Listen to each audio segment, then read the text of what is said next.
We zijn in Breskens op de jachthaven, waar de Tour de France à la Voile plaatsvindt. Ook op het Puilenplein staat bol van de activiteiten.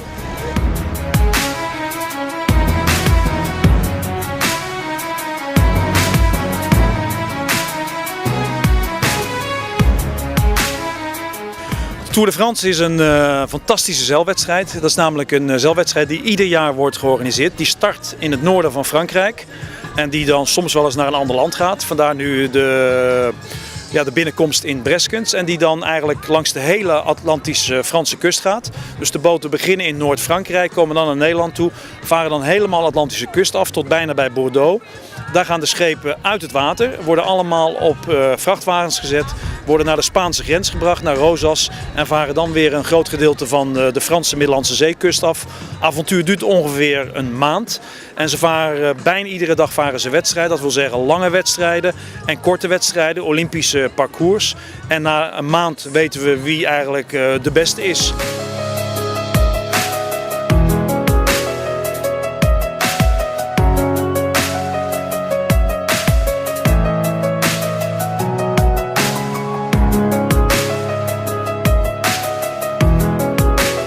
En wat is er voor de rest nog te doen in Breskens rondom de Tour de France? Ja, dat is het leuke van die Tour de France. Het is niet alleen een wedstrijd op het water, maar de bedoeling is ook om de mensen aan de wal, kinderen, volwassenen mee te laten genieten van het spektakel. En in Frankrijk hebben ze dan een heel spektakel en animation zoals ze dat noemen, hebben ze opgezet. Zoals dat hele dorp hier, waar allerlei activiteiten te doen zijn. Natuurlijk veel muziek, allerlei spelletjes die gedaan kunnen worden waar prijzen mee te winnen zijn. En die worden dan betaald door de sponsors van de Tour, bijvoorbeeld Samsung hier. Voor de rest zijn er allerlei sporten ook te doen. Sporten hier in het dorp, maar sporten ook op het strand van Breskens.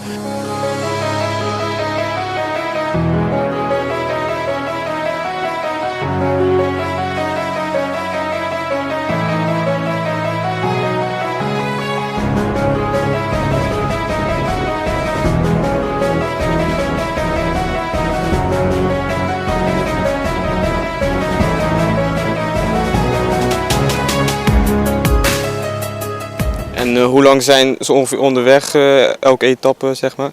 Dat hangt er vanaf. Afgelopen etappe was ongeveer 100 nautical mile. En daar hebben ze over gezeild gisteravond 7 uur. En ze zijn vanochtend tussen 8 en 9 ongeveer aangekomen in Breskens. En hoeveel doen er ongeveer mee?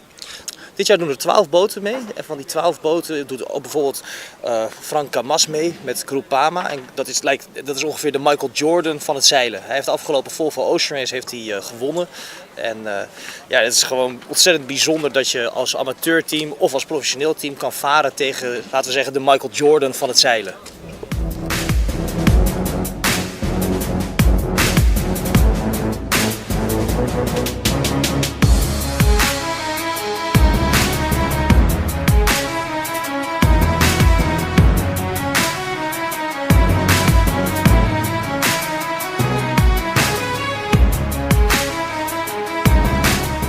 Voor de mensen die het goed Frans kunnen, wat betekent de naam eigenlijk? Tour de France, een beetje zoals de wieler Tour de France. Veel mensen denken ook van ja, Tour de France, wordt er dan gefietst. Dus dat is eigenlijk hetzelfde. En à la voile betekent dan met een zeilboot. Dus vandaar Tour de France, net zoals de wieler Tour de France, maar dan met een zeilboot helemaal om Frankrijk heen.